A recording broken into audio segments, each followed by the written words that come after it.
देवी प्रणमामि हरिप्रिये वाञ्छाकल्पतरुभ्यश्च कृपा सिन्धुभ्य एव च नाम पावनेभ्यो वैष्णवेभ्यो नमो नमः। जय श्री कृष्ण चैतन्य प्रभु नित्यानंद श्री अद्वैत गदाधर श्रीवास आदि गौर भक्त वृंद। हरे कृष्णा कृष्णा कृष्णा हरे हरे, हरे राम राम राम हरे हरे। नमो ओम विष्णुपादाय कृष्ण पृष्ठाय भूतले श्रीमते भक्ति वेदांत स्वामिनिति नामिने। नमस्ते सारस्वते देवे गौरवाणी प्रचारिणे निर्विशेष शून्यवादी पाश्चात्य देश तारिणे।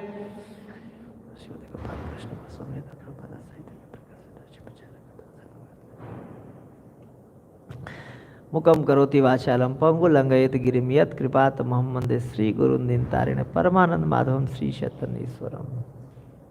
तो मैं गुरु परंपरा के गुरु वर्ग के आचार्यों के सबका कृपा का धन्यवाद जी याचना करूँगा और सभी वैष्णवों से भी की कृपा की याचना करेंगे कि आशीर्वाद दें ताकि श्रीमती राधा रानी पे कुछ जो भी सुने आचार्यों से उसको बोल सकें और राधा रानी का कृपा प्राप्त कर सके, अपनी शुद्धिकरण कर सके। हरे कृष्णा। तो कल मैं प्रयास कर रहा था कि मतलब राधा रानी के ऊपर प्रभुपाद जी का सुनने का, तो प्रभुपाद जी बस थोड़ा सा ही मतलब बोले, थोड़ा ही सुन पाया।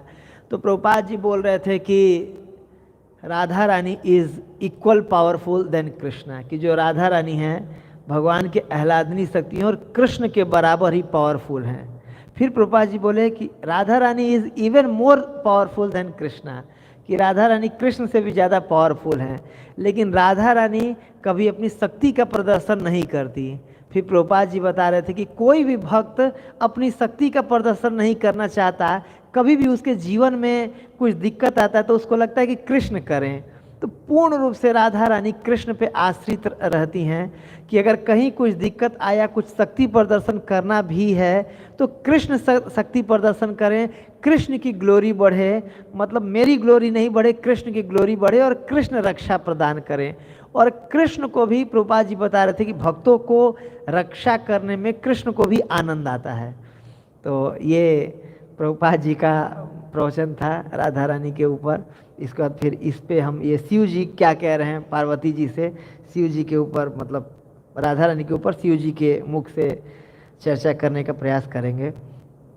तो शिव जी कह रहे हैं कि मुनिंद्र वृंद वंदिते त्रिलोक शोक हारिणी, कि जो मुनियों में इंद्र हैं, जो बड़े चढ़े मुनि लोग हैं, जो पहुँचे मुनिपुंगवानाम, तो उनके द्वारा जो वंदित हैं, उनके मुनिंद्र विंद्र मतलब कि सारे जो उच्च स्तर के जो भी बड़े बड़े मुनि हैं, सिद्ध महात्मा है, बड़े बड़े भक्त हैं, ये कह सकते हैं, उनके समूहों द्वारा मतलब अ ग्रुप ऑफ डिवोटीज उनके द्वारा वंदित हैं।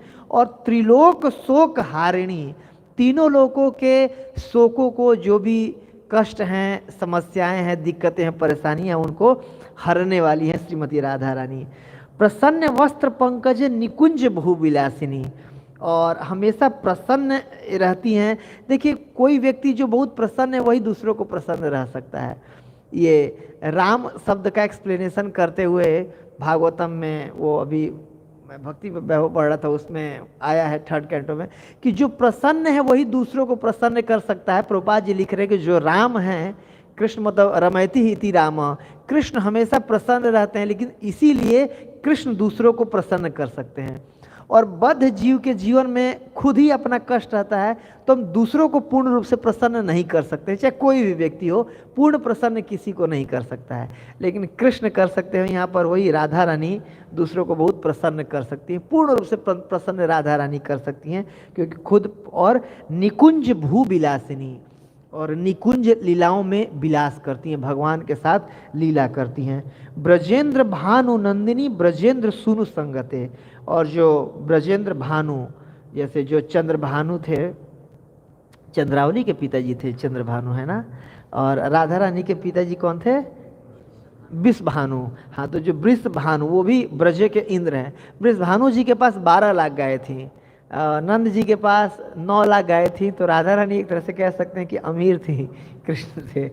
तो ब्रजेंद्र के भानु के नंदिनी बेटी है, और व्रजेंद्र सूनु संगते, जो ब्रजेंद्र के जो इंद्र हैं नंद महाराज, उनके बेटे की संगनी है, मतलब कृष्ण की संगी हैं, और जो ब्रजेंद्र के जो भानु हैं उनके पुत्री हैं।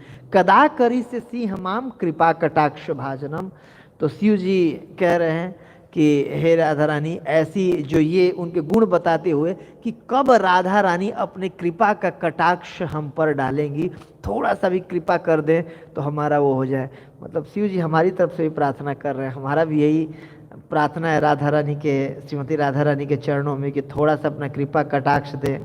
कि भक्ति का पोषण करती हैं राधा रानी, भक्ति प्रदान करती हैं, तो थोड़ा भक्ति हमारे जीवन में भी आए। आगे, अशोक वृक्ष वल्लरी वितान मंडप स्थिते, प्रवाल वाल पल्लव प्रभारुणांग्रि कोमले। तो अशोक वृक्ष वल्लरी, जैसे कि जो जहाँ पर भगवान का लीलाएं होती हैं वहाँ पर अशोक के वृक्ष बने हुए, तो उसमें निकुंज में जैसे कुछ बड़े बड़े वृक्ष होते हैं और कोई छोटे छोटे वृक्ष होते हैं। जैसे कि निकुंज अक्सर पीलू का वृक्ष होता है। आप देखे हैं जैसे कि नंदगांव में टेर कदम पे पीलू का वो पेड़ है, कैसे घेर घेर के पूरा ऐसे निकुंज टाइप का बन जाता है, मतलब कुटिया टाइप का बन जाता है। पौधा ही ऐसे शेप ले लेता है कि बिल्कुल वो कुटिया बन जाता है।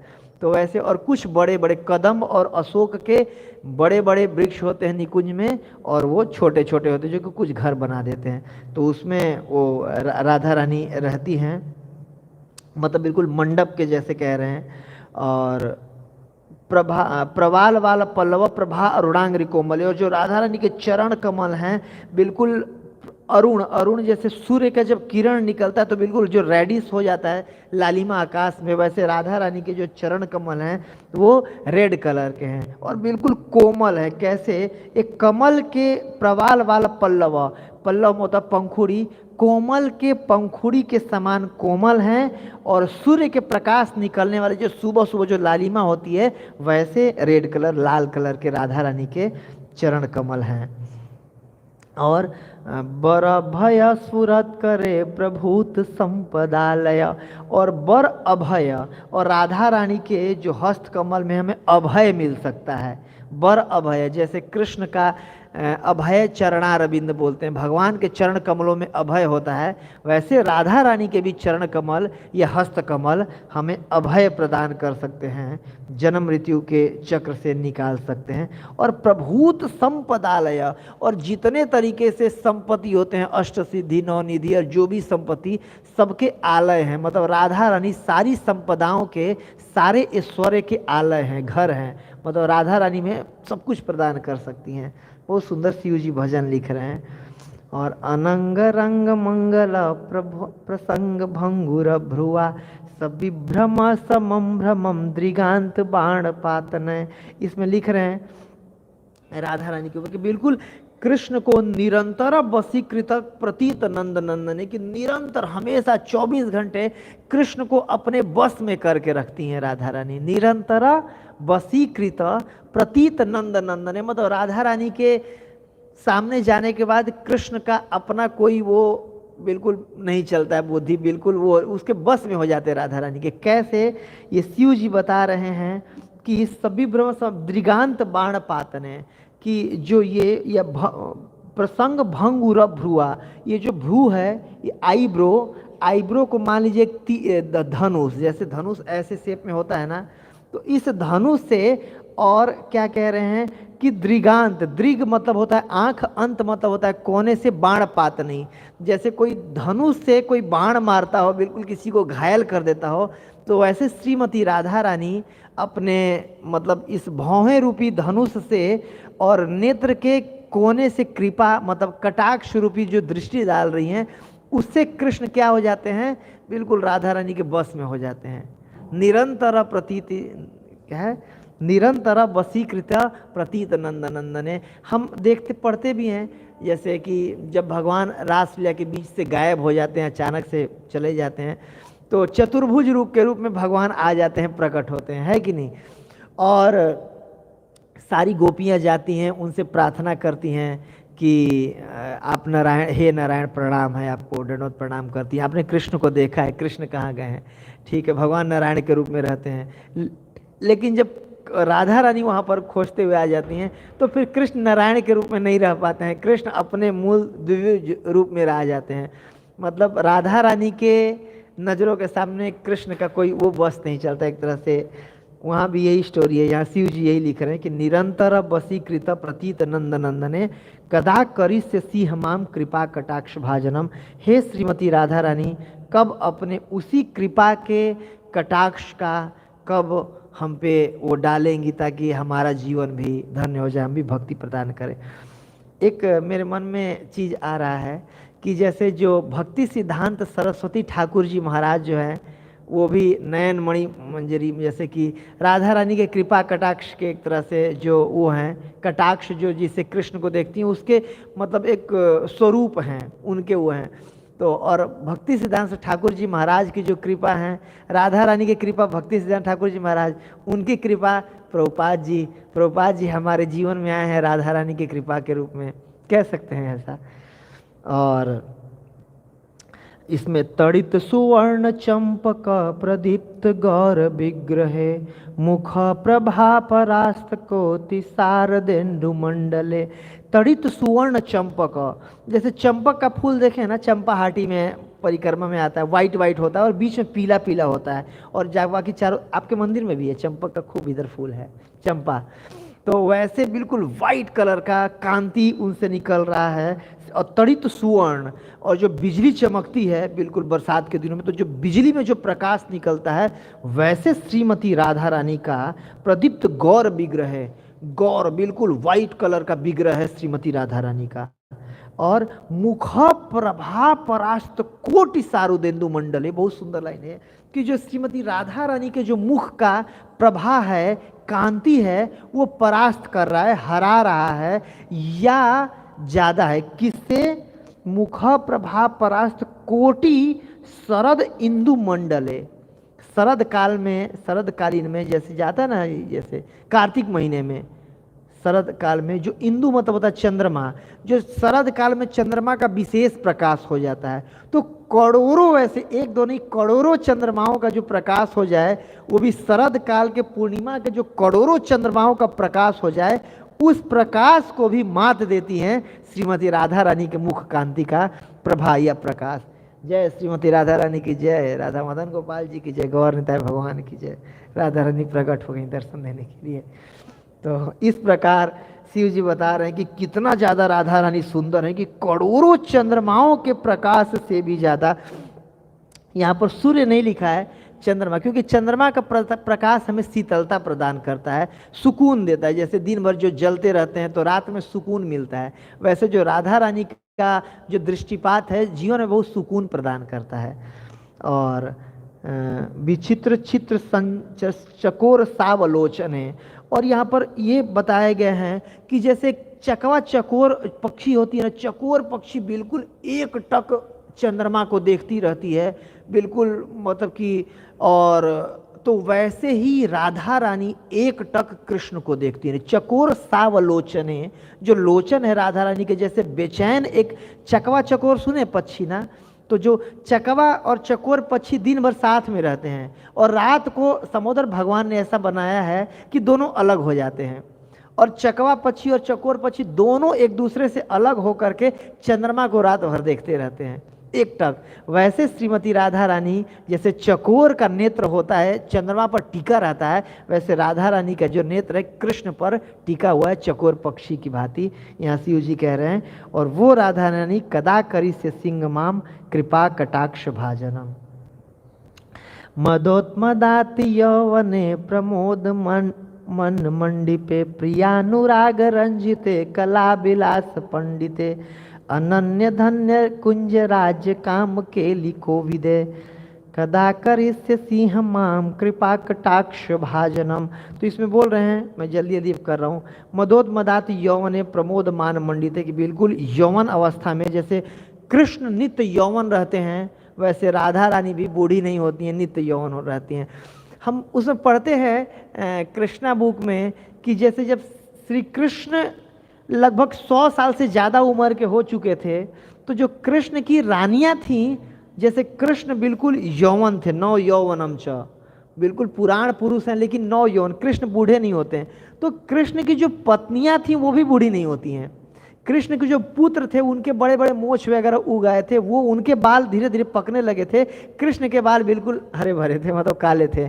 वैसे जो कृष्ण की रानियां थी वो बिल्कुल यौवन थी, और कृष्ण की जो मतलब पुत्रों की पुत्री, मतलब वो थी पत्नियां, वो बूढ़ी होने लगी थी। कोई 80 या 100 साल का तो वो बूढ़ी होने लगी थी, लेकिन कृष्ण और कृष्ण की पत्नियां यौवन थी। वैसे जो राधा रानी भी हमेशा यौवन रहती हैं, राधा रानी भी बूढ़ी नहीं होती हैं। तो मदोत मदात यौवने प्रमोद मान मंडित, प्रियानुराग रंजित, और कृष्ण के अनुराग से रंजित हैं। मतलब श्रीमती राधा रानी में भगवान के प्रति अनंत प्रेम है, बहुत प्रेम है राधा रानी में। और अनन्य धन्य कुंज राज्य काम केली कोविदे, और जो काम केली कोविद है उसमें बिल्कुल राधा रानी एक्सपर्ट हैं कि कैसे भगवान को प्रसन्न करना है माधुर्य भाव से। और वो राधा रानी कदा करी से सिंह माम कृपा कटाक्ष भाजनम। तो बाकी मैं 6वां नंबर से इसका एज इट इज अर्थ पढ़ देता हूँ, नहीं तो समय लगेगा। 6 नंबर, सुस्पष्ट उद्यमिता पूर्ण श्रृंगार रस की हल्की झलक लिए मोतियों के हार से सुशोभित देवी, स्वर्ण के समान गोरी देवी, जिनके वक्ष महान स्वर्णिमित जल पात्रों के सदृश हैं, हे मंद मुस्कान के सुगंधित चूर्ण से पूर्ण प्रसन्नता के सागर, आप कब अपनी दयामयी तिरछी नजर मुझ पर डालेंगी। अगला 7वां नंबर, हे देवी, जिनकी भुजाएं लहरों पर नृत्य करती हुई कमल पुष्पों की डंडियों के समान हैं, हे देवी, जिनके काले नेत्र नृत्य करती हुई लताओं के सदृश हैं, हे विनोदपूर्ण सुंदर मनमोहक देवी, आप कब अपनी दयामयी तिरछी नजर मुझ पर डालेंगी। 8वां, हे देवी, जो अपनी गर्दन रूपी 3 रेखाओं और त्रिरूप कंठ मासिते वाला है कि 3 रेखाओं वाली शंख में स्वर्ण हार पहनती हैं, 3 जस्मिन पुष्प, जस्मिन उसको बोलते हैं चमेली, चमेली फूल मालाओं और 3 रत्न जड़ित हीरों के हारों से शोभित है। मतलब गले में 3 वो पहनती हैं, जैसे कृष्ण भी पहनते हैं वैसे राधा रानी भी गले में हीरो का हार पहनी हुई हैं। और उनकी काले बालों की हिलती लटें पुष्प के गुच्छों से सुसज्जित हैं, आप कब अपनी दयामयी दृष्टि मुझ पर डालेंगी।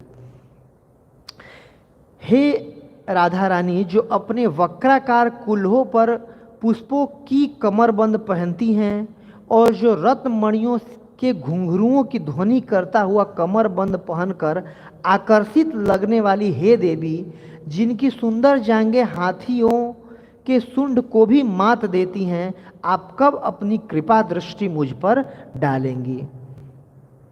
हे देवी, जिनकी पायल के नुपुर की ध्वनि कई मंत्रों और कई राजसी हंसों की आवाज से भी अधिक सुंदर है, और जिनकी मनोरम एवं लालीपूर्ण चाल हिलती हुई स्वर्ण वेलों को भी परास्त कर देती है, कब आप अपनी दयामयी तिरछी नज़र मुझ पर डालेंगी। और फिर 11 नंबर का ये बहुत सुंदर श्लोक है, 11 नंबर का। इसमें राधा रानी के ऐश्वर्य के बारे में शिव जी बताए हैं। क्या कह रहे हैं? अनंत कोटि विष्णु लोक पद नम्र पद्मजार्चिते, कि अनंत कोटि जो विष्णु लोक के स्वामी हैं वो भी राधा रानी के नम्रता पूर्वक पद्म अर्चित है, कि जो भगवान विष्णु भी हैं वो भी राधा रानी के चरण कमलों की अर्चना करते हैं। मतलब सोचिए राधा रानी कितनी श्रेष्ठ हैं। अनंत कोटि विष्णु लोक, अब विष्णु लोक भी कोई एक तो है नहीं, अनंत कोटि जैसे ब्रह्मांड में लोक है वैसे अनंत कोटि विष्णु लोक, अनंत कोटि विष्णु लोक नम्र पद्म जार्चिते, नम्रता पूर्वक जिनके चरण कमलों की अर्चना कर रहे हैं वो राधा रानी हैं। और क्या कह रहे हैं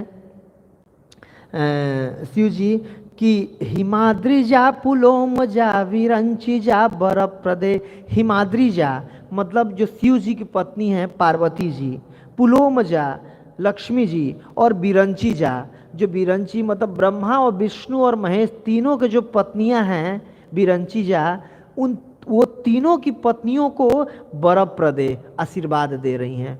मतलब भगवान लोग तो इनकी पूजा कर ही रहे हैं, ब्रह्मा विष्णु महेश भी जिनकी पूजा कर रहे हैं, और जो इनकी रानियां हैं मतलब पत्नियां, ये भी राधा रानी के चरण कमलों की पूजा कर रही हैं।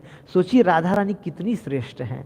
और क्या कह रहे हैं, अपार सिद्धि रिद्धि दिग्ध सदपदांगुली नखे, और जिनके सतपद के अंगुली के नख में मतलब राधा रानी के चरण कमलों के अंगुली के नख में जितनी भी ब्रह्मांड के रिद्धि सिद्धि अपार अनंत कोटि रिद्धि सिद्धियां सब कुछ राधा रानी के चरण कमल के नाखून से निकलती हैं। बाप रे बाप, वो राधा रानी कदा करी से सिंगमाम कृपा कटाक्ष भाजनम। और राधा रानी के बारे में लिख रहे हैं कि मखेश्वरी क्रियेश्वरी स्वधेश्वरी सुरेश्वरी। सारे जो मख होता है यज्ञ, यज्ञों की ईश्वरी हैं, और क्षमेश्वरी स्वधेश क्रियेश्वरी जितने क्रियाएं हैं यज्ञ आदि क्रियाएं उनकी ईश्वरी हैं, और सुरेश्वरी जितने सूर हैं देवता हैं सारे देवताओं के ईश्वरी कौन है, राधा रानी हैं। त्रिवेद भारतीश्वरी प्रमाण शासनेश्वरी, और जो भी प्रणाम करते हैं उनको शासन करती हैं और उनको हर तरह के वर प्रदान करती हैं। रमेश्वरी क्षमेश्वरी प्रमोद काननेश्वरी, और कानन की ईश्वरी हैं। कानन मतलब होता है जंगल, जो कृष्ण को आनंद प्रदान करने वाली जितनी भी उन्हीं उनकी सबकी ईश्वरी हैं। ब्रजेश्वरी ब्रजादि पे, जो ब्रज के ईश्वरी हैं कौन है, राधा रानी। जो ब्रज की असली मालिक राधा रानी है। ब्रजाधि पे, जो ब्रज की अधीप, अधीप मतलब होता है राजा, जो ब्रज के असली राजा है कौन है, श्रीमती राधा रानी। श्री राधिके नमस्तुते, हे राधा रानी मैं आपको प्रणाम कर रहा हूँ। इतिम अद्भुतम स्तवम निसम भानु नंदिनी, ये भानु जी के नंदिनी के लिए अद्भुत उसका स्तव का मैं निर्माण किया हूँ। ये शिव जी कर रहे हैं, मैंने नहीं किया है। करो तु संततम जन्म कृपा कटाक्ष भाजनम, और जो इसको पढ़ता है राधा रानी के कृपा कटाक्ष उसमें पढ़ती है। भवेत दैव संचित त्रिरूप कर्म नाशनम, और जो तीनों रूपों का कर्म होता है, कर्म फल मतलब अप्रारब्ध फलम पापम कूटम बीजम फलोन्मुखम, ये सबका राधा रानी नाश कर देती हैं। जो भी इसको पढ़ता है उसका तीनों जो प्रकार के कर्मों का फल है वो नाश हो जाता है। और क्या है, लभेत दा ब्रजेंद्र सुन मंडन प्रवेशनम, और जो ब्रजेंद्र के जो भगवान कृष्ण का लोक है उसमें प्रवेश करने का उसको मौका मिलता है। तो इसीलिए अच्छा आज हम पढ़े सुने इसके बारे में, भगवान करे हमें भी ऐसा मिले, शिव जी का आशीर्वाद प्राप्त हो, राधा रानी का आशीर्वाद प्राप्त हो। तो अब राधा रानी के बारे में कुछ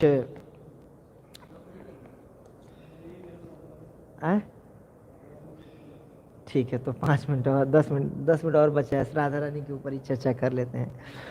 तो ये प्रभुपाद जी के बारे में बताया कि कैसे जो राधा रानी हैं वो प्रभुपाद जी कह रहे हैं कि उनके बराबर, कृष्ण के बराबर पावरफुल हैं। हमें जैसे हम भक्तों को लगते रहता है कि हमें ये सिद्धि मिल जाना चाहिए या ये और हमारा ऐश्वर्य हो जाना चाहिए। कई बार लगता है कि हमारे जीवन में क्या होगा, कौन हमारी रक्षा करेगा। तो ऐसे प्रभुपाद जी बता रहे थे कि हर परिस्थिति में भक्तों को विश्वास होता है कि कृष्ण हमारी रक्षा करेंगे, हर परिस्थिति में विश्वास, और कृष्ण के ऊपर अपनी रक्षा का वो चीज़ छोड़ करके और कृष्ण के सेवा में लगे रहते हैं भक्त लोग। तो जैसे कि राधा रानी वो अपार, वो पावरफुल हैं, लेकिन देखते हैं कि कभी भी ऐसा नहीं है कि कोई अगर कोई आ रहा है या वो वर्षा कर रहे हैं इंद्र जी, तो खुद ही उन्होंने वो उठा लिया गोवर्धन। राधा रानी भी उठा सकती हैं, जैसा कि हम स्तव में पढ़ें कि कितनी पावरफुल हैं। लेकिन हर परिस्थिति में भक्तों को कृष्ण के ऊपर आश्रित रहना चाहिए कि जैसे भी कृष्ण रखना चाहें, मारो भी राखो भी जो इच्छा तोमार, नित्य भक्ति प्रति तोमार अधिकार। जब भक्ति विनोद ठाकुर जी कहते हैं, ये राधा रानी के उससे हमें सीखने को मिलता है कि पावर है फिर भी पावर का प्रदर्शन नहीं करना है, कृष्ण के ऊपर हमेशा आश्रित रहना है। और दूसरा एक चैतन्य चरितामृत के अंत लीला के आखिरी अध्याय 20वें अध्याय में वो जो आखिरी शिक्षाष्टकम का श्लोक है, आशीलस्य वपादरताम पिनष्टुमाम आदर्श नाम मर्महर्ताम करोति वा यथा तथा व विदधाति लंपटो मद प्राणनाथ अस्तु स एव ना पर, उसको एक्सप्लेन करते हुए चैतन्य महाप्रभु आखिरी चैप्टर में समझा रहे हैं। तो उसमें राधा रानी की महिमा का गान किए हैं चैतन्य महाप्रभु कि हर परिस्थिति में राधा रानी ये चाहती हैं कि कृष्ण को प्रसन्न रखा जाए, कृष्ण को प्रसन्न किया जाए। कुछ भी मैं करके बस एकमात्र उनके हर एक कार्य का उद्देश्य था कि कृष्ण को कैसे प्रसन्न रखना है। कई बार कई लोग कहते हैं कि राधा रानी मान कर जाती थी, राधा रानी जैसे कि हो जाता, कृष्ण कुछ भी करते थे तो राधा रानी तुरंत नाराज होकर बैठ जाती थी। एक्चुअली राधा रानी नाराज भी होती थी कृष्ण की प्रसन्नता के लिए, कि जैसे कोई भी पति पत्नी में एक स्वाभाविक वो होता है कि पत्नी जब नाराज होती है तो पति को मनाने में अच्छा लगता है या प्रेमी को मनाने में अच्छा लगता है। तो राधा रानी का मान भी कृष्ण के प्रसन्नता के लिए होता था कि इससे कृष्ण को प्रसन्नता मिलेगी। और उसमें महाप्रभु इसको एक्सप्लेन कर रहे हैं कि कई बार कृष्ण बहुत ग्लोरीफाई करने लगते थे जो चंद्रभानु जी की जो बेटी थी चंद्रावली को, और राधा रानी वाम पक्ष की नायिका हैं और चंद्रावली दाहिने पक्ष की। तो दोनों का भाव कृष्ण के प्रति अलग है। जैसे राधा रानी का भाव है कि कृष्ण मेरे हैं, तो इस प्रकार वो कृष्ण को आनंद प्रदान करती हैं। और चंद्रावली जी का जो दोनों मतलब चचेरी बहन थी, और उनका क्या भाव है कि मैं कृष्ण की हूँ और मैं कृष्ण को प्रसन्न रखना चाहती हूँ। दोनों का उद्देश्य एक ही है कि कृष्ण को प्रसन्न करना। बट कई बार जैसे कृष्ण गुणगान करते थे कि मैं चंद्रावली के पास गया था और ऐसे चंद्रावली सेवा करती है, बहुत अच्छा सेवा करती है, या बहुत अच्छा प्रसाद बनाती है जो भी। तो राधा रानी को अंदर से तो अब लगता था कि मैं देखो प्रसन्न नहीं कर पा रही हूँ, और कृष्ण जो है वो चंद्रावली का गुणगान कर रहे हैं। इसके बाद में क्या होता था, राधा रानी चंद्रावली के पास जाती थी। हालांकि दोनों में बिल्कुल पटरी नहीं खाती है, दोनों बिल्कुल अपोजिट पक्ष की हैं, लेकिन फिर भी राधा रानी जाती थी चंद्रावली जी के पास और चंद्रावली जी के पैरों पर गिर करके प्रार्थना करती थी कि हे बहन देखो तुम कितनी अच्छी सेवा कृष्ण की कर लेती हो, तुम्हारे इतना तो कोई भी कृष्ण को सेवा नहीं कर पाता हूँ, मैं चाहती हूँ कि तुम ही कृष्ण को हमेशा प्रसन्न करती रहो। हालांकि खुद को अच्छा नहीं लग रहा है, खुद राधा रानी चाह रही है कि मैं प्रसन्न करूँ कृष्ण को या कृष्ण प्रसन्न रहें, कृष्ण मेरे साथ रहें, लेकिन फिर भी चंद्रावली मतलब ये कितना ज़्यादा एक तरह से कह सकते हैं ये ऐसा है कि एक पत्नी अपने, अब मान लीजिए कि एक पति का दो पत्नियां हों, तो एक सौत के पास जा करके कहना कि तुम कृष्ण का सेवा करो, तुम बहुत अच्छा करती हो, कृष्ण तुमसे बहुत प्रसन्न है, और उनके चरणों पर गिरना कि आप बताओ, मुझे भी कुछ बताओ कि मैं कैसे कृष्ण की और अच्छा सेवा कर सकती हूँ। वैसे हमें भी अपने जीवन में सीखना चाहिए कि हर परिस्थिति में हमें कृष्ण का सेवा करने के लिए तैयार तत्पर रहना चाहिए। एक तरह से जो चंद्रावली हैं उनकी दुश्मन पार्टी की हैं, उनके भी जाके चरणों पर राधा रानी गिरने को तैयार हैं कि अगर ये मुझे कुछ सिखा दें कि कृष्ण की कैसे मैं सेवा कर पाऊँ, कृष्ण को कैसे मैं प्रसन्न कर पाऊँ, तो कोई दिक्कत नहीं है, अपने अपोजिट पार्टी के लीडर उसके भी चरणों पर मैं गिर जाऊँगा कृष्ण को प्रसन्न करने के लिए। तो हमें भी कृष्ण को प्रसन्न करने का पूरा प्रयास करना चाहिए। उसके लिए जो भी है, कुछ सीखना हो, किसी के चरणों पे गिरना हो, कोई दिक्कत नहीं है, चरणों पे भी गिरने को हमें तैयार रहना चाहिए कि कैसे हम क्या सीख करके या क्या करके कृष्ण को प्रसन्न कर सके। या कई बार हमें लगता है कि ठीक है कोई सेवा कर रहे हैं तो मैं करूं या मैं ही, मतलब ठीक है फंड आना चाहिए मंदिर में, अच्छा है, लेकिन फंड मेरे द्वारा आना चाहिए। कोई और ला रहा है तो उससे द्वेष हो जाता है। लेकिन राधा रानी यहाँ पर देखिए कितना उन्नत चरित्र है। हम तो बात ही नहीं कर सकते, खैर राधा रानी सर्वगुणों की खान है कि कोई अपोजिट पार्टी का भी व्यक्ति अगर प्रसन्न कर रहा है तो उनको भी आगे बढ़ाने, नहीं आप ही कृष्ण का सेवा करो, आप प्रसन्न करो। तो जैसे मान लीजिए टेम्पल में अलग अलग हम सेवाएं करते हैं, तो ये कि फंड कोई दूसरा व्यक्ति ला रहा है तो हमें लगता है कि नहीं फंड आना चाहिए, अच्छा बात है, लेकिन मेरे द्वारा आना चाहिए। ये यूथ प्रीचिंग कर रहे हैं तो ठीक है, लड़के भक्त बनने चाहिए, लेकिन मेरे कुनबे से ज़्यादा होना चाहिए। लेकिन देखिए राधा रानी का कितना उन्नत भाव है कि जो बेहतर कृष्ण को प्रसन्न कर सके वो प्रसन्न करे। कृष्ण का प्रसन्नता में ही हमारा प्रसन्नता है। तत् सुख सुखित्वम, प्रभुपाद जी बोलते हैं तत् सुख सुखित्वम, या प्रभुपाद जी बोलते हैं दुए लागे होड़ा होड़ी।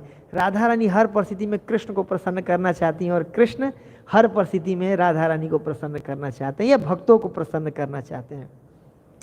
तो ये बहुत आदर्श चरित्र है या एक व्यवहार है श्रीमती राधा रानी का।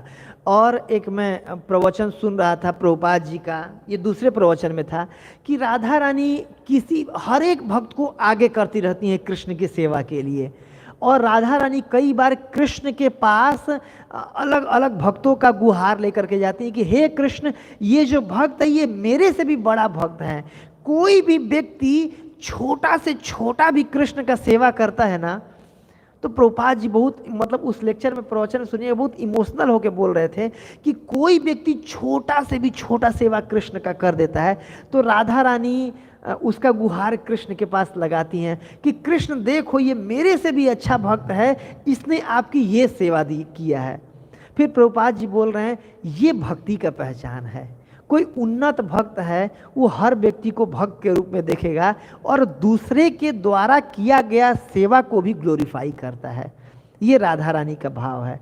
ऐसे राधा रानी सारे भक्तों को, क्योंकि राधा रानी चाहती हैं हम सब कृष्ण के पास जाएं, हम सब कृष्ण के नित्य सेवा में लगे, हम भगवत धाम से जो वापस आए दोबारा वापस जाएं। और राधा रानी बहुत इनकरेज करती हैं अंदर से भक्तों को, और जो भक्ति करते हैं उस भक्ति की पोषण करती हैं, भक्ति में संतुष्टि प्रदान करती हैं। और सबसे बड़ी बात, कृष्ण के सामने हमारी अर्जी लगाती हैं। जैसे कोई मम्मी होती है, माता होती है, पिता के सामने बोलती है, बच्चे का तारीफ करती ताकि पिताजी खुश हो जाए, कुछ अवार्ड दें। वैसे ही श्रीमती राधा रानी भगवान के सामने हमारा अर्जी लगाती है, मदर के समान है कि भगवान ये बहुत अच्छा सेवा कर रहा है या ये भक्ति करना चाहता है, भगवान इसको भक्ति प्रदान कीजिए। इस तरीके से हमें भी दूसरे भक्तों को इनकरेज करना चाहिए भक्ति में। और श्रीमती राधा रानी और गोपियों को भी इनकरेज करती थी कि आप कृष्ण के सेवा में लगिए, आप कृष्ण से मिलिए, कृष्ण से आप भी अलग अलग निकुंज में मिलिए। राधा रानी और गोपियों को भी इनकरेज करती थी ये लीलाओं में कि आप कृष्ण से मिलिए, कृष्ण की सेवा कीजिए। तो इस प्रकार ये हम राधा रानी का वो देख रहे हैं। और बाकी एक ऐश्वर्य का बात करेंगे कि क्या ऐश्वर्य है राधा रानी का। एक असुर का भी राधा रानी ने वध किया है। तो ये पिछले साल वो आए थे हमारे मंदिर में। कल किसका लेक्चर है यहाँ पे? सचीपति प्रभु जी। तो वही ये स्टोरी बता रहे थे गर्ग संहिता से कि हर्षा मरसा करके दो भाई थे, दो बहुत बड़े असुर थे। और इनकी क्या खास बात थी, ये भगवान विष्णु का पूजा करते थे। तो अब और भगवान विष्णु का पूजा करके शक्ति खूब अर्जित कर लिए, और शक्ति अर्जित कर करके क्या करते थे, सारे देवताओं को परेशान करते थे। बिल्कुल सारे देवताओं के बिल्कुल नाक में दम करके रखे थे बिल्कुल। और इतना ज़्यादा शक्ति, भगवान विष्णु का नाम लेते थे, विष्णु से शक्ति प्रदान प्राप्त करते थे, और इतना ज़्यादा शक्तिशाली हो गए थे। और कोई भी देवता का कोई भी अस्त्र इन पे वो नहीं करता था, असर नहीं करता था। स्वयं भगवान का सुदर्शन चक्र इनकी रक्षा में रहता था। तो सारे के सारे देवता ब्रह्मा जी के पास गए। तो ब्रह्मा जी ने हाथ खड़ा कर दिया, भाई मैं क्या कर सकता हूँ, अब मैं तो कुछ कर ही नहीं सकता हूँ। ये भगवान विष्णु द्वारा शक्ति प्रदत्त हैं और वो इनकी रक्षा कर रहे हैं। फिर सारे के सारे देवता लोग विष्णु के पास जाते हैं, बोलते हैं देखो ये तो मेरा भक्त है, मैं क्या कर सकता हूँ, मैंने इसको वरदान दिया हुआ है और मेरा सुदर्शन चक्र इसकी सेवा में लगा हुआ है।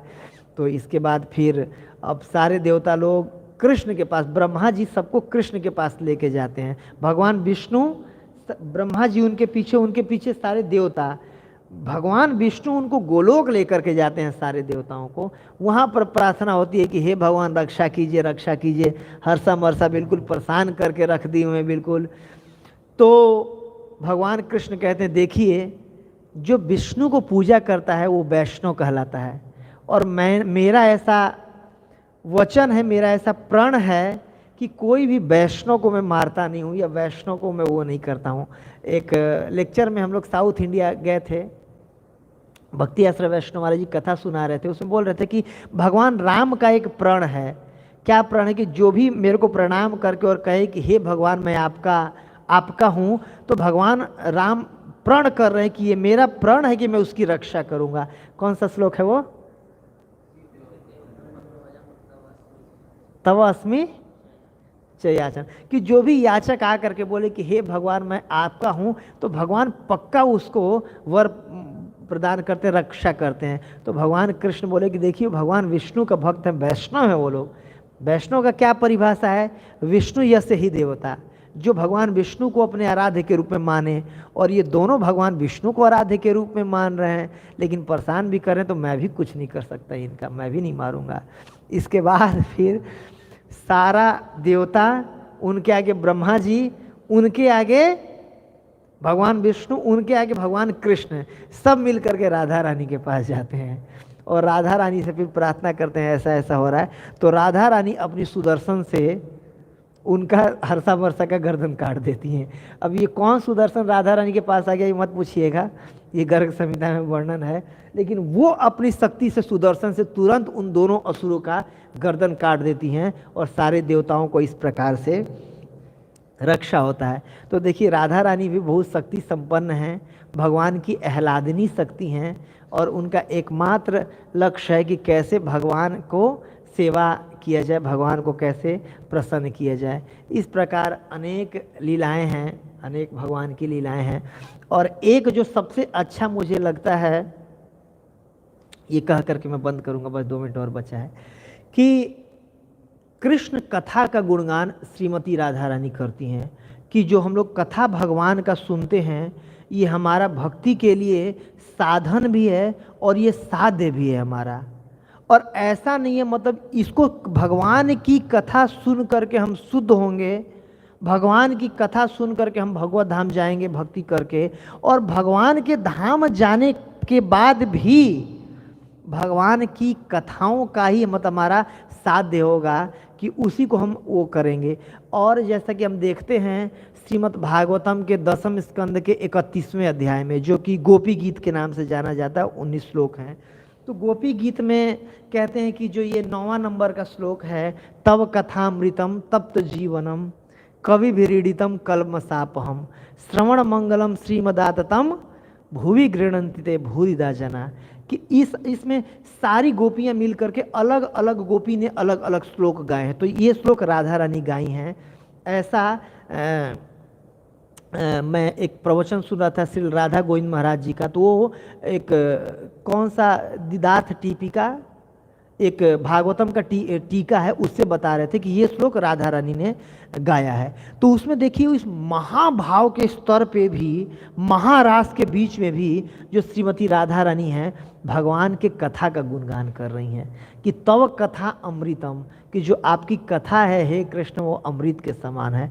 तप्त जीवन, और जो हमारा जीवन यहाँ पर तपित हो रहा है उसमें एक तरह से जो औषधि के समान है, जो जीवन यहाँ पर तीनों ताप में हम तपित हो रहे हैं, तो आपके कथा रूपी अमृत से ही हमारा जीवन का वो ताप मिटेगा।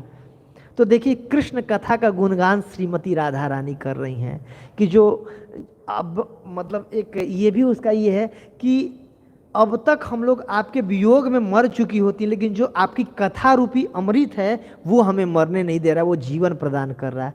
तो वैसे जो भगवान की कथाएं हैं वो भक्तों के लिए जीवन है। हमारा जीवन क्या है? कृष्ण कथा। राधा रानी वहाँ पर बोल रही कि हे कृष्ण आपकी जो कथाएं हैं वो अमृत के समान है और आपकी कथाएं ही हमारी जीवन है। और यही चीज़ भगवान उद्धव जी को 42वां चैप्टर में बोले हैं कि हे उद्धव गच्छ, हे उद्धव आप जाओ, और जब गोपियाँ पूरी वियोग में मेरे प्रति होंगी, दुखी होंगी, तो आप मेरा कथा उनको सुनाना। एकमात्र मेरा कथा ही उनको थोड़ा बहुत आनंद प्रदान करेगा, उनको मतलब शोक से बाहर ला सकता है और कुछ नहीं लाया जा सकता है। और तीसरा जो 47वां चैप्टर है भ्रमर गीत श्रीमद् भागवतम 10वें स्कंद, उसमें 10 श्लोक बोली हैं भौरे से बात करती हुई, उद्धव जी से बात करती हुई राधा रानी। तो उसमें एक श्लोक बोल रही हैं कि कृष्ण ऐसे हैं, हमें सब कुछ छोड़ करके चले गए, लेकिन दुस्तज्य तत्कथार्थ। लेकिन कृष्ण की ऐसी कथाएं हैं जो हम जानती हैं कि कृष्ण हमारे साथ चीट किए हैं, लेकिन फिर भी हम उनकी कथाओं को नहीं छोड़ सकती, और उनकी कथाएं ही हैं जो हमें जीवन प्रदान करके रखी हुई हैं। तो देखिए, मतलब अब राधा रानी से भी उत्तम कौन भक्त हो सकता है। और बिल्कुल अब राधा रानी उस समय महाभाव की स्थिति में है, मतलब महाभाव से भी ऊपर 10 वो उज्जवल नीलमणि एक पुस्तक है रूप गोस्वामी का, तो प्रभुपाद के शिष्य गण उसमें से परपट लेकर के उसमें परपट लिखे हुए हैं कि पहला श्लोक जल्प में है, सुजल्प में है, प्रजल्प में है, अनुजल्प में है, किजल्प में है, 10 वैसे उन्नत उन्नत और स्तर आते जा रहा है। तो बिल्कुल उस स्तर पे महाभाव के भी 10वें नंबर के स्तर पे आकर के भी श्रीमती राधा रानी कृष्ण कथा का गुणगान कर रही हैं कि एकमात्र हमारे जीवन में कितना भी कष्ट आ जाए, कृष्ण कथा ही हमारे जीवन में अमृत प्रदान करता है, और कृष्ण कथा से ही हमारे जीवन में शांति मिल सकती है, कृष्ण कथा ही हमारे जीवन में मंगल ला सकता है। तो इस प्रकार हमें राधा रानी जो आज्ञा दी हैं कि हर परिस्थिति में हमें कृष्ण के कथाओं का शरण ले करके रखना चाहिए। ये कृष्ण की कथा ही एकमात्र हमारे लिए जीवन है। राधा रानी बोल रही है भ्रमर गीत में कि ये इतना वो है कि दुस्तज्य तत्कथार्थ, कि आप हम उन कथाओं को नहीं छोड़ सकते। तो वैसे ही भगवान के कथाओं के प्रति हमें आसक्ति डेवलप करना चाहिए, और हम कथाओं के प्रति आसक्ति डेवलप करेंगे तो फिर राधा कृष्ण के चरणों में हमारा आसक्ति डेवलप होगा और हम भगवान के धाम वापस जा सकते हैं, श्रीमती राधा रानी की कृपा को पा सकते हैं। ठीक है, थैंक यू वेरी मच। हरे कृष्णा। जगत गुरु श्रील प्रभुपाद की जय। श्री राधा अष्टमी की जय। गौर प्रेमानंदे हरि हरि बोल। किसी का कोई टीका टिप्पणी हो तो कर सकते हैं। यस प्रभु जी।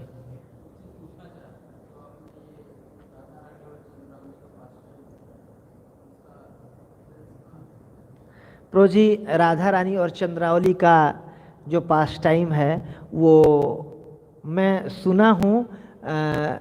कुरुक्षेत्र में भागवत कथा एक बार हो रहा था 2012 में राधा गोविंद महाराज का, तो उसमें बताए हैं, तो मैं आपको भेज दूंगा। उसमें अलग अलग उसमें संस्कृत में ही परपट पढ़ रहे हैं, किसी आचार्य का ही परपट पढ़ के संस्कृत में ही परपट है वो, और उस पर वो बता रहे हैं। मैं आपको लेक्चर दे सकता हूँ। तो मतलब हमारे आचार्यों के परपट से महाराज बता रहे थे और ये बता रहे थे, और ये वाली तो उसमें भी वर्णन है।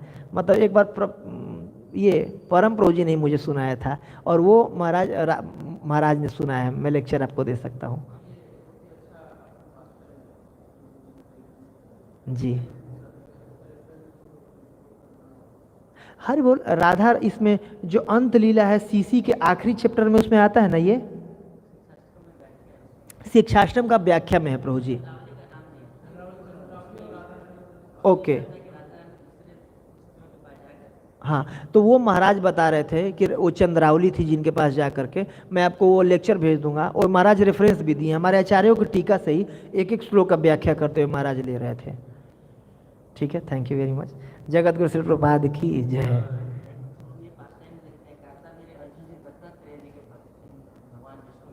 हाँ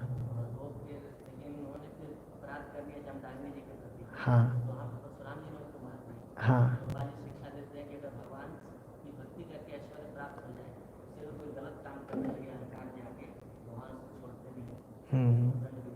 हाँ, परशुराम जी ने तभी मारा। अब ये ऐसा उसमें वर्णन है कि भाई कोई नहीं मारा, फिर राधा रानी उनको मारती हैं। भगवान का स्वभाव देखिए, भक्त का रक्षा करने का तो स्वभाव उत्तम है, लेकिन भगवान को ये पता होगा कि हम जाएंगे राधा रानी के पास तो वो कर देंगे उपाय, हम क्यों अपना वो करें। तो मैं भी इसके चलते वो ले करके गई हूँ। बट गर्ग संहिता में यही वर्णन आता है, और कल आपके पास प्रभु जी आ रहे में भी सुनाएंगे भी यही, क्योंकि पिछले 2 साल से ये लीला सुना रहे हैं वो हम जी। अच्छा, स्वभाव तो भक्त वत्सलता का है। ये कल रात में मैं पढ़ रहा था उत्तरा वाले उसमें परपट में प्रभुपाद जी लिख रहे हैं कि कैसे एक ब्रह्मास्त्र मारा था उत्तरा के गर्भ में और 5 ब्रह्मास्त्र उनको मारे थे। तो भगवान बिना बोले उन लोग रक्षा के लिए कृष्ण से अपील भी नहीं किए थे और भगवान सबकी रक्षा कर लिए 5 पांडवों का। तो उसमें प्रभुपाद लिख रहे हैं बहुत सुंदर परपट में, फर्स्ट कैंटो 9th चैप्टर का 13वां-14वां श्लोक का परपट में है कि कृष्ण बिना बोले भी रक्षा करते हैं और भगवान का ये गुण भक्त वत्सलता, भक्त की रक्षा करना सारे गुणों से ऊपर है। तो इस कंट्रोवर्सी में तो भगवान का और वो जो रक्षा करने का गुण सबसे ऊपर है। और प्रभुपाद जी उसमें भी प्रभुपाद जी परपट में दे रहे हैं जो भीष्म पितामह ने जो प्रतिज्ञा लिया था, लेकिन भगवान भक्त की रक्षा करना कि जो अपना गुण है उसको प्राथमिकता दिए। प्रभुपाद लिख रहे हैं कि कृष्णा गिव मोर वो टू मोरालिटी, कि एक मोरालिटी से भगवान भक्त वत्सल होना ज़्यादा प्रीफर किए, इसलिए अर्जुन का रक्षा किए वहाँ पर और शस्त्र उठा लिए। प्रभुपाद परपट में लिख रहे हैं। तो ये गुण प्रभु जी की भक्त का रक्षा हो भगवान का प्रायोरिटी रहता है। हमारे आचार्य लोग तो यही बता रहे हैं। अब ये एक चीज को कई सारी परिप्रेक्ष्य हो सकता है देखने का। आप बताओ खुद ही, क्या इंद्र वृतासुर से ज्यादा उन्नत भक्त थे या क्या इंद्र दधीची ऋषि से ज्यादा उन्नत भक्त थे? और एक दृष्टि से हम देखें तो क्या लग रहा है, एक सकाम भक्त के लिए भगवान 2 सूत भक्त को मरवा दिए। भगवान खुद बोल रहे हैं जाओ भैया वज्र बनाओ इसको मार दो। देखने से लग सकता है कि सूत भक्त को भगवान मरवा दिए। या दधीची ऋषि जो बिल्कुल उन्नत भक्ति के स्तर पे पहुंच चुके थे उनको मरवा करके उनके उससे और वज्र बनवाएं। तो कई परिप्रेक्ष्य में एक लीला को देखा जा सकता है, लेकिन एक तरह से भगवान इन पे भी कृपा किए।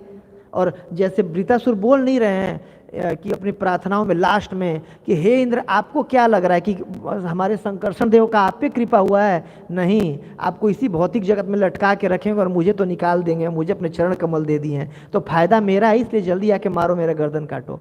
तो कई परिप्रेक्ष्य होता है एक चीज़ों को देखने का, है कि नहीं? ठीक है, धन्यवाद। हरे कृष्णा। श्रील प्रभुपाद की जय, श्रीमती राधा रानी की जय, गौर प्रेमानंदे हरि हरि बोल। हरे कृष्णा।